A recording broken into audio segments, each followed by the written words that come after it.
Good afternoon, Namibia. Good afternoon, Africa. Good afternoon, the rest of the world, and welcome to our discussion or live discussion coming to you live from the Government Communication Center with me, Asteria Njenja, and my host this afternoon, or our guest this afternoon, who will be unpacking our topic, which is National Liberation Heritage Sites in Namibia, is Ms. Erika Ndaliko-Kule. She is a director at the National Heritage Council of Namibia. Good afternoon, ma'am, and welcome to our program. Good afternoon, Asteria. Good afternoon, viewers. Well, this afternoon we are discussing the National Liberation Heritage Sites in Namibia, and also later on in the program we will give you, the viewer, a chance to join the discussion. And the call, or the number to call in, or the number to dial did not change. It is our usual number, which is 061 400 397. That's 061 400 397. Give us a call after or later on in the program, and then you join the discussion. Well, today's discussion is on the topic National Liberation Heritage Sites in Namibia, and we have taken up this topic actually leading up to Heroes Day, which is to be commemorated on 26th August this year here in Windhoek at the Independence Stadium, to just include or to promote inclusion, cultural diversity and civic education on various liberation sites in Namibia. And furthermore, it aims to foster unity among citizens and encourages sites visitation for learning purposes. Well, I'm guilty. I don't know if I visited many of the sites that we are going to hear this afternoon. But Ms. Erika, thank you so much. Let's get into our discussion. Please tell us, what is a Liberation Heritage Site, and probably how many do we have in Namibia? First and foremost, I would like to start off the discussion first by informing the viewers about the National Heritage Council. The National Heritage Council is a government entity that is established by an Act of Parliament in order to ensure the protection, preservation, conservation, and promotion of our heritage resources in totality. We have a number of functions which include providing advice as well as to manage sites on behalf of the state. We are also responsible for regulating the use of these heritage resources by different people in the country or elsewhere. Mm-hmm. So basically, how many do we have so far in the country? Yes, the number at the moment, those that are declared, 139. Wow. However, this list is endless because there is quite a lot that is yet to be identified out there. You have requested that I explain what a Liberation Heritage Site is. But I think before going into that, I would like to rather first set a context in which we are going to discuss today. It will not be right that we start discussing these sites in commemoration of Heroes Day, only starting with the Liberation Heritage Sites. Okay. We rather broaden the topic and look at the context of where the country, the nation is coming from. There was a period pre-colonial where the residents of this country were governing themselves. And after the infamous conference of 1984, when Africa was divided into different small colonies, we also fell prey to that. At the arrival of the colonizers in our country, of course, they did not just come and take over our country. There were fierce battles that were fought by sons and daughters of this soil, who in the end, after independence of our country, were accorded the status of them becoming national heroes. That is why we are celebrating Heroes Day today. The definition as to what a heritage site or a liberation heritage site, or rather we can term it as a historical heritage site, is really a place where an event or an incident of significance has taken place or has happened, or some others that are still in continuous use that were established with an aim of ensuring that the history of this country is alive. We'll go into details in a short while. Okay, maybe while the team is still preparing some of our promos that we actually prepared to play on this program, what are some of the factors that are considered into recognizing these as historical heritage sites? And maybe you can briefly give us a history of a few of them. Yes, the heritage places are categorized and classified in different clusters.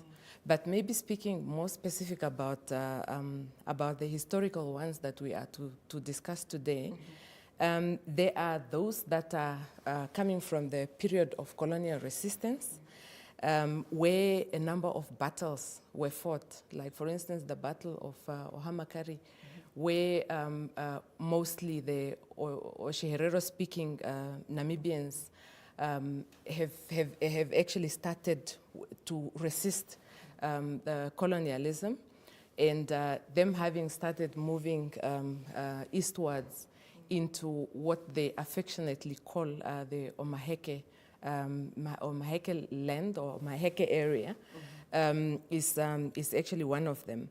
The others in the cluster of suffering, places where a number of people went through a lot of suffering, and mostly under excruciating circumstances. You can talk about a number of concentration camps. I think there were about 5 in the country. However, at this point in time, we can talk about Shark Island, which is also declared a National Heritage Site. We have sites where significant events have taken place. For instance, the site where the armed liberation struggle of this country was launched at Omhulu Gombashe. And some others where a number of peace talks were, were signed, were held, and then treaties were signed, and so on and so on. We have burial sites, like, for instance, the Heroes Acre, Enana Shrine, and others. In terms of the factors that have to be considered when one is to recognize these places as heritage places, there is guidance as to how one can nominate this. We have a guideline as well as a form that the members of the public do use to nominate places. And these factors are specifically and clearly indicated there. We look at the sites to also identify what are the specific areas of their significance. Is it because they are of historical importance? Is it because they are of architectural importance? Is it because of the scientific value or the importance that researchers and learners are more interested in those specific places? Is it cultural sites? Maybe specific cultural events take place there, or is it natural sites or aesthetics? Beautiful places, the natural beauty. So those are some of the factors that one look at. Of course, with the form that I have indicated, one gives information and a justification as to why a specific place is important. And with that, we have many ways of authenticating the information that we get through the process. We do consult the traditional leaders, we do consult the regional governments, the local authorities, and a number of interested people, like historians, for instance, and so on, for them to really validate and authenticate the information that we are provided on that. So those are some of the factors. Yeah, apart from the consultation, do you as a council also do visitation to these sites that you are given by any member of the public to say, okay, we are going there to actually do our own validation as well, apart from just what we have gotten. Yes, we do, and we also host a number of, we also host workshops.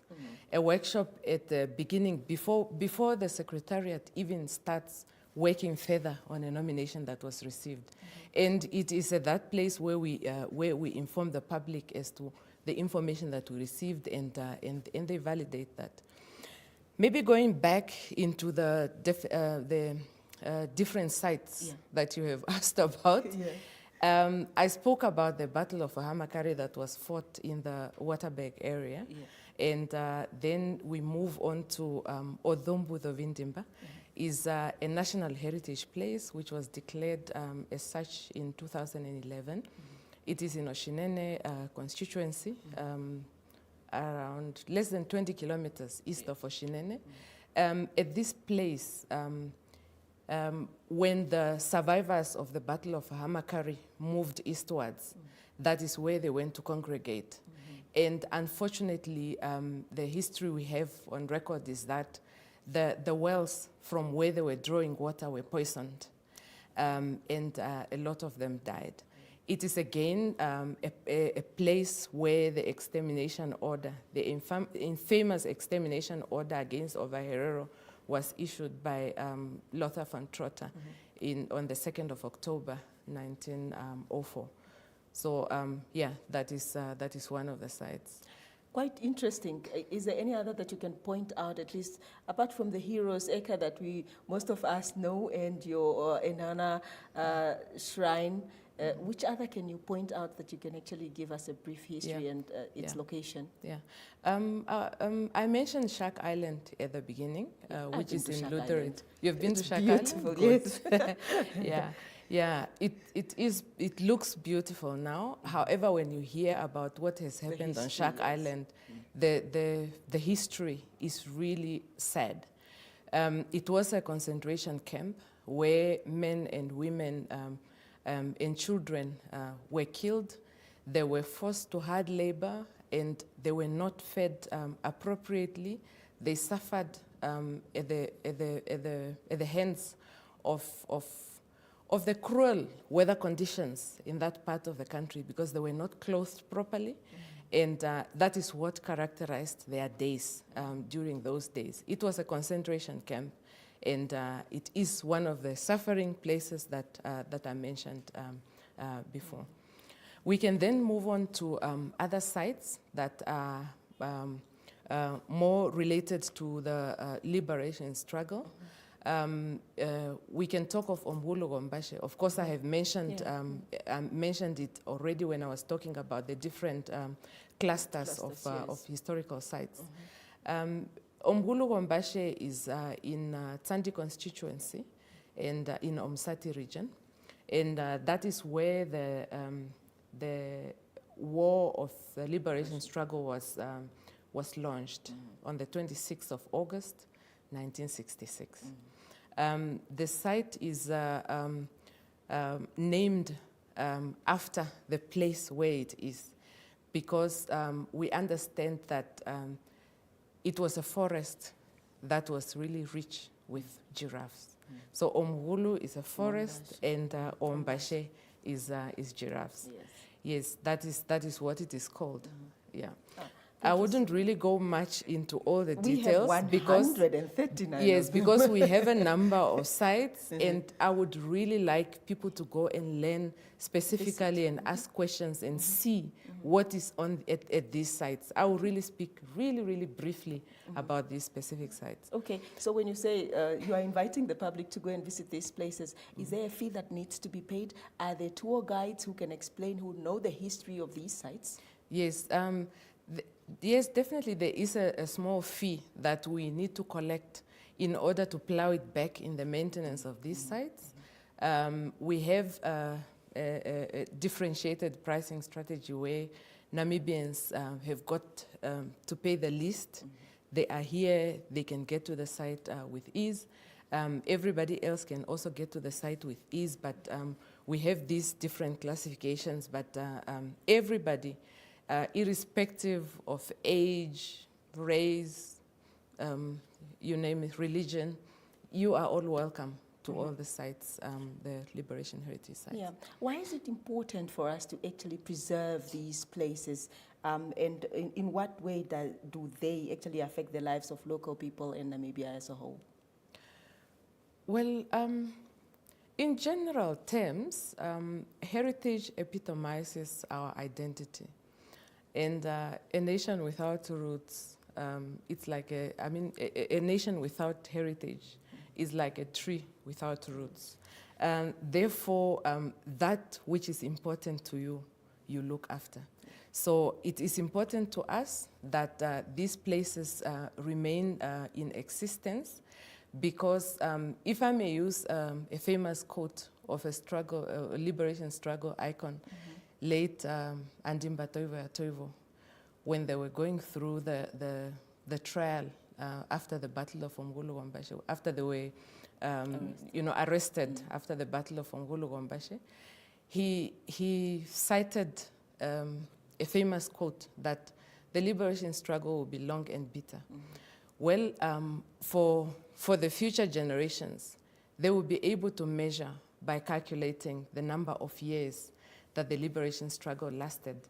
However, they may not necessarily be able to measure the bitterness that was associated with it. But if we look after these places, and future generations can come and visit these places, they can really see as to, the history that will be told at these different places. Yeah. Maybe a number of visuals that they will be able to see in exhibitions and so on, just for them to get close to reality, to also understand that when bitterness is being talked about, this is what is meant. Okay. Yes. Thank you so much. You can join us on 061400397. Then you can join the discussion here. We are discussing the National Liberation Heritage Sites in Namibia, but let's rather say the historical heritage sites in Namibia. We'll be back after this short promo. Hello Namibia. This year's Heroes Day will be celebrated over at the Independence Stadium here in Windhoek. So I urge everyone, all the age groups, from young ones to the old ones, to come and celebrate. The heroes, our heroes, they are the reason we are here today enjoying all this freedom. Heroes Day is a day where we commemorate our heroes that fought for the liberation of our countries, made willful sacrifices for who we are today. We celebrate the sacrifices of all the people that have actually made this happen. Heroes Day, we commemorate our heroes and heroines who fought for our country's freedom, and they are the reason as to why we are here today. Happy Heroes Day. Happy Heroes Day, Namibia!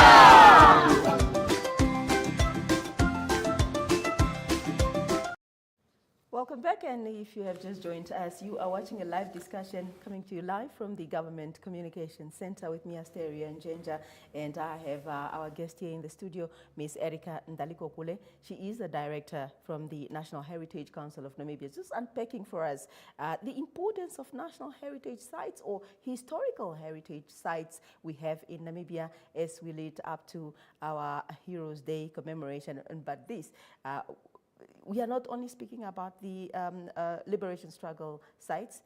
In general, we are speaking about the historical heritage sites that we have in Namibia. What are their importance, and why should we preserve them? Ms. Ndalikokule have just given us more information on that. We'll again continue, Ms. Ndalikokule, with all these sites that we have.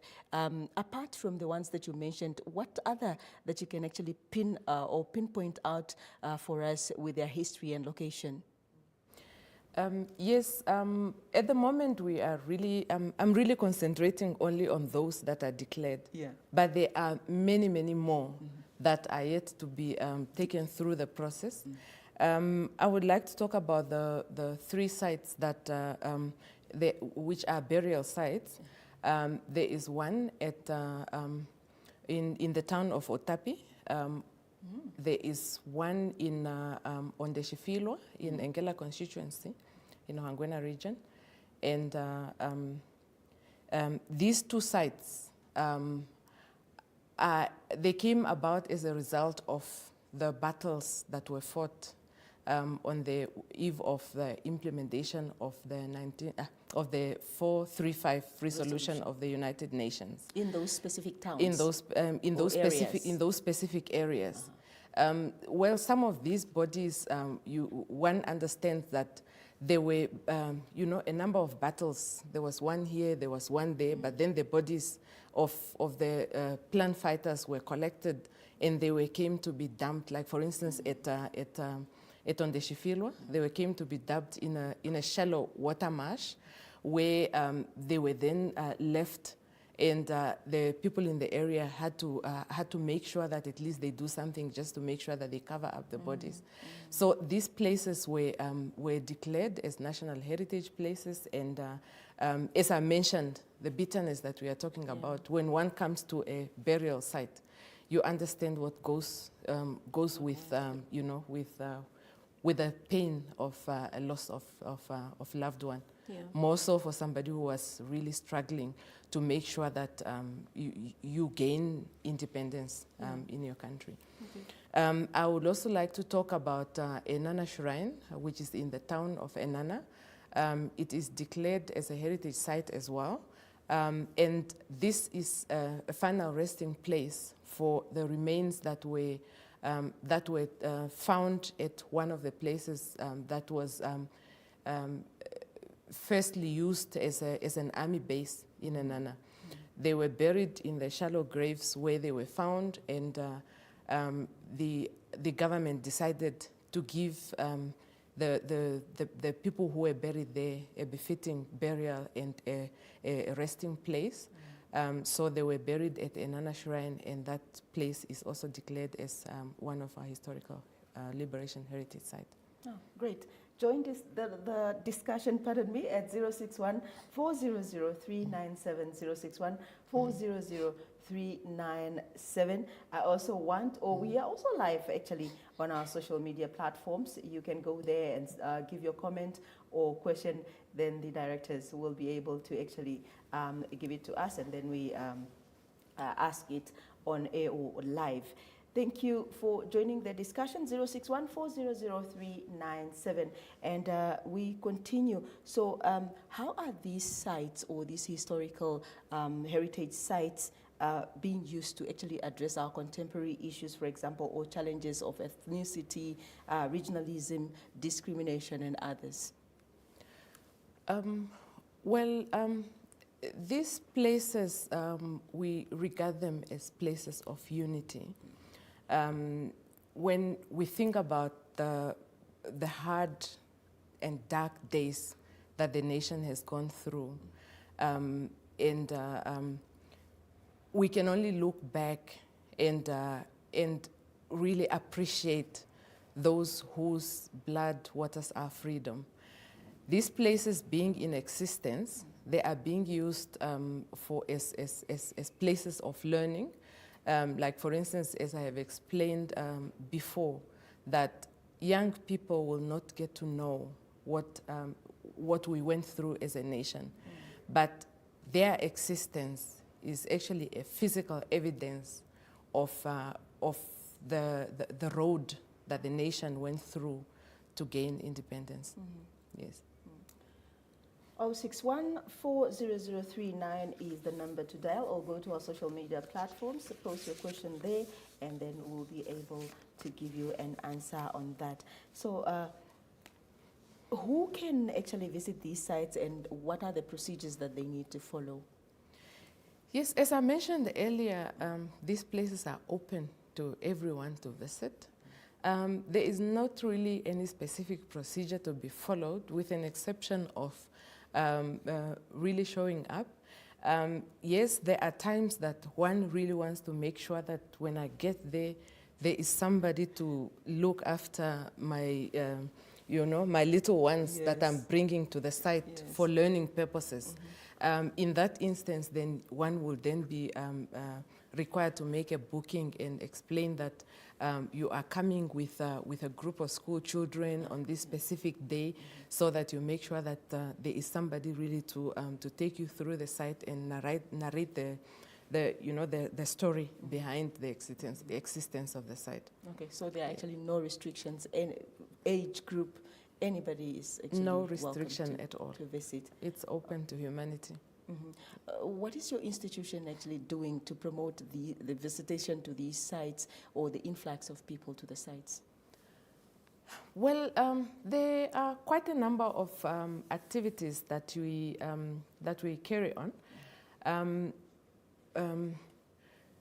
We make use of mostly social media to get our message to our audience. We have, for instance, a number of outreach programs. In May, we were in Keetmanshoop at the annual cultural festival of the Nama people. We were there, we held a number of presentations, we formed part of panel discussions, and, you know, with an aim of raising awareness of the sites we are looking after. Next week, we will be heading to Khobabes, Maheke region, where we will be holding a number of school visits to explain to the young ones about the sites, to complement that which they hear in their day-to-day learning, and also to invite them to come and visit different sites. We will also be hosting a stakeholder meeting, a stakeholder engagement, where we'll be talking about issues of heritage heritage in totality, or heritage conservation in totality, prompting them to, identify and nominate sites. We will then close it off with an information sharing where we will have a talk from the liberation struggle veterans. And next month, in September, we will be celebrating the Heritage Week with the Oshikoto and Oshodonjupa residents. We have two sites. One in Oshikoto is the place where the region is named after, Oshikoto Lake. We'll be having a number of activities during the I think it's the third week. During the Heritage Week.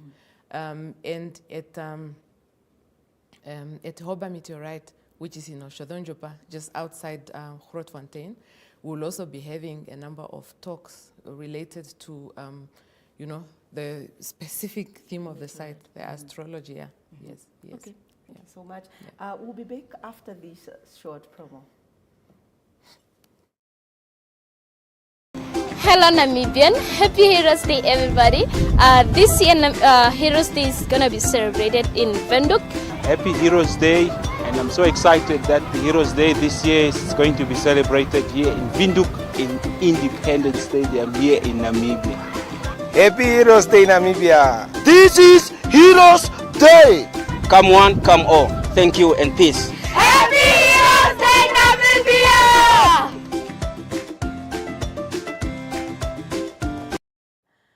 Welcome back. We are discussing the national or historical heritage sites in Namibia, and Ms. Erica Ndalikopule has been actually giving us or unpacking the topic for us and telling us about our historical heritage sites and where you can find them and what you need to do if you actually are interested in visiting most of them. They are, as she mentioned, they are busy setting up a few activities for you actually to join in, and your school kids to also join in and learn about the history of these sites. And this actually can also contribute to them knowing the rich history of our country and where we are coming from. How can one get hold of you, and where can they get the information about the Heritage Council? Yes, we are currently available on social media, Facebook. Our website is undergoing reconstruction, and hopefully we will have that concluded very soon. So all our sites, each one of them has a Facebook page. So like us and get in touch with us on social media. Okay. Yeah. At the same time, perhaps I can also inform. Yes, we are also available, of course, on the telephone lines. Yes. At our offices. The head office telephone line is 061 244 375. Maybe you can just 061. repeat the number again, yeah. Yeah, 061 244 375. Okay. That's the number you have to dial if you actually wish to visit any of these sites, or if you have a question about any sites, or if you need guidance, or if you need a guide to take you through these sites, you're welcome to dial that number. Another question I wanted to ask, why is it important actually for us to document the history of our country, looking at all these sites we have and more that are yet to be declared as historical sites? Yes, definitely documentation is important because we are not here to stay, and keeping information here does not serve much of a purpose, because once we are gone, we go with it. So we document the sites and the history in totality, so that future generations can also have an opportunity to learn about the passing of, the history of the country, the nation, their forefathers and mothers, so that going forward they know what it is that was that the country went through, and what is it that we should avoid in order for us not to fall back into, into the, what had happened. Happened in the past. Yeah, yeah. Thank you very much, Ms. Erika Ndalikokule, Director from the National Heritage Council of Namibia. Well, one of our leaders or historian once said, if you do not tell your history, if you do not document your own history, somebody else will do it for you, and they will distort it. They will tell it in a way that they feel it suits them, or in a way that they feel they want to tell it. But Namibia, let's document our own history. Let's get to know our own country, so that when visitors come, we are the ones to tell the history. I've seen it on Facebook. You have people from other countries actually telling you, I've been to the meteorite. It looks like this. It's a beautiful place in Namibia. I have not been there. I'm guilty. I have not. I'm planning a visit to that. And that also concludes our discussion this afternoon on the National Heritage Sites in Namibia. Thank you very much for watching, and thank you for listening. Until next time, for myself, Asteria and Jenja, and the rest of the production crew, thank you. Goodbye.